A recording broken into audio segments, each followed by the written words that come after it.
Nos primeiros dias de governo, o presidente Bolsonaro anunciou a saída do Brasil do Pacto Global da ONU pela Imigração. Na fronteira com a Venezuela, o clima de tensão se intensificou. A nossa entrevista é com o professor de Ciências Políticas, Aninho Irachandi. Professor, quais são os efeitos dessa decisão do Bolsonaro? Foi uma decisão lamentável, principalmente porque se trata de uma ruptura com uma tradição brasileira. O Brasil sempre se mostrou no convívio da comunidade internacional, favorável ao multilateralismo, sempre aderiu aos grandes pactos que enfrentam os problemas que a humanidade, em determinado momento dessa história da existência da ONU, se apresentaram como relevantes. E hoje nós sabemos que a questão da migração é relevante. Nós estamos com perto de 4% da população do mundo como migrantes de alguma forma. E o Brasil participou do processo de negociação do pacto, foi assinado ainda no governo Temer, e o presidente já havia anunciado a intenção, e depois da posse parece que enviou a carta realmente comunicando essa decisão. Isso traz uma série de consequências. Primeiro porque é um fenômeno global, a migração, e eu acho que todos os fenômenos globais se portam a um tipo de cooperação também global para serem equacionados. Esse pacto ele não tinha poder vinculativo, então nada obrigava o governo brasileiro a tomar atitudes que fossem contrárias à sua própria vontade. Pelo contrário, é um pacto que tentava reorganizar todo o processo de migração para acontecer em ambientes mais seguros, um pouco coordenados pelo sistema das Nações Unidas, mas respeitando as especificidades das regiões e dos países. Então é lamentável porque coloca o Brasil fora de um processo global, que é um processo muito natural para processos como desse tipo, com fenômenos desse tipo, diria. É lamentável e eu espero que em algum momento haja uma revisão dessa posição. A gente vê aí dois tipos de imigrantes, né? Tem os imigrantes, que é mais amplo, né? E tem os refugiados. Qual é a diferença nesses dois conceitos? Existe uma terceira categoria, porque dos imigrantes tem os imigrantes legais e os ilegais, né? E tem os refugiados. Começando pelos refugiados, depois que o Alto Comissariado das Nações Unidas redefiniu o conceito de refugiados, o Alto Comissariado é um órgão das Nações Unidas criado para atender um fenômeno específico que é do refúgio, né? Depois incorporou aqueles que se deslocavam dentro do seu próprio território, que não estava na definição inicial. Mas depois dessa nova postura, conceitua o refugiado como aquele que se sente forçado a se deslocar do seu território ou do seu local de vida, de vivência, de residência, em razão de questões de ordem política, em razão de questões de ordem humanitária e social, que fazem com que ele não tenha opções, não possa se sentir seguro no local de origem. Esses indivíduos todos são amparados pelo conceito de refúgio organizado pelas Nações Unidas a partir do Acnur.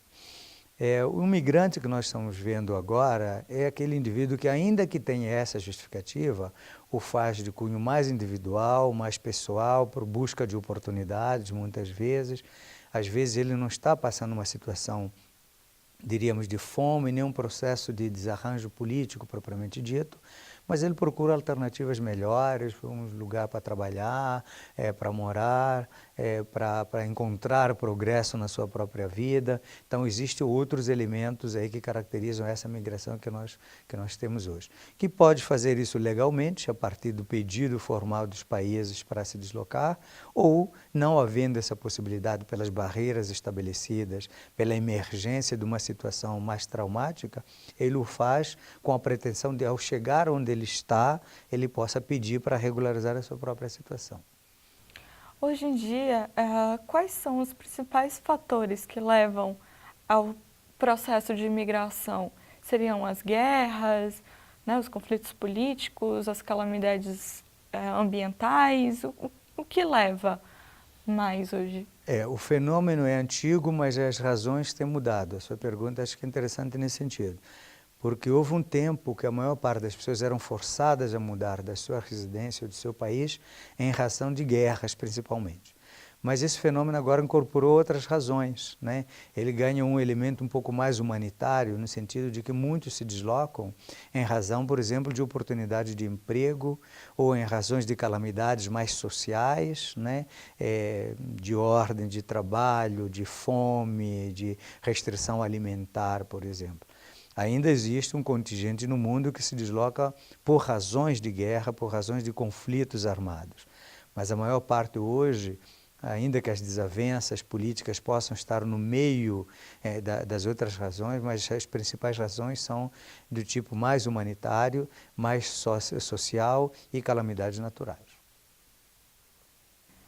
Alguns governos alegam que os imigrantes estão trazendo violência, né, tráfico de drogas, coisas assim, ou que não tem estrutura para recebê-los, né?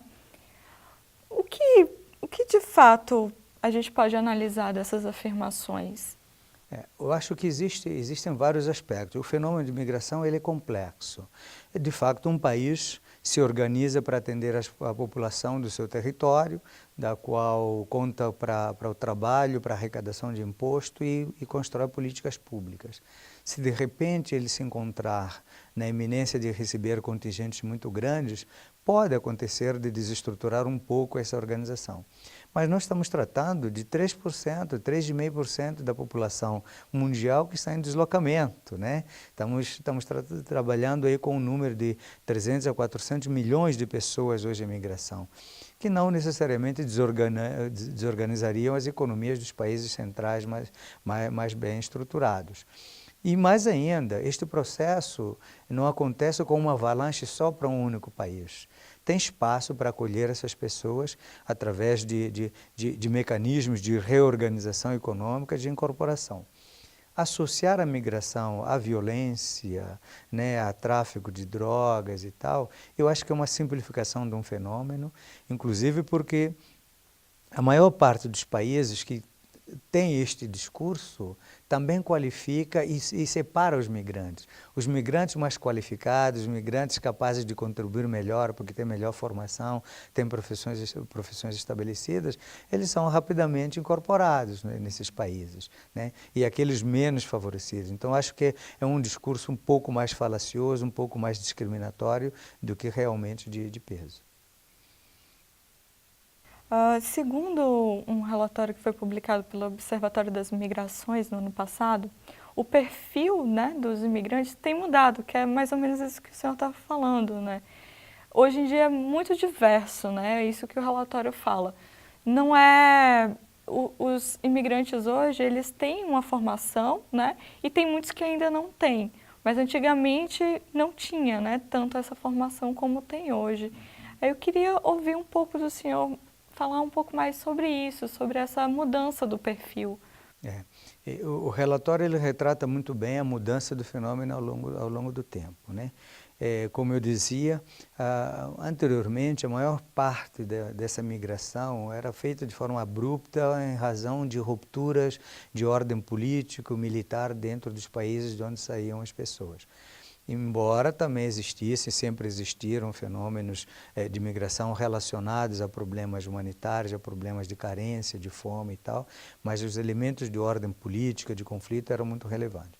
Esse panorama muda um pouco com a própria situação internacional e os países de onde esses migrantes vêm. Então, hoje, há uma relevância muito grande desses migrantes por conta de não conseguirem satisfazer o progresso das suas vidas, de levarem suas vidas com tranquilidade, alimentar suas famílias, o progresso educacional ou alimentar, e por isso mesmo buscam oportunidades, né? Buscam alternativas. Essa é a grande diferença desse migrante com aquele que era feito dentro do refúgio.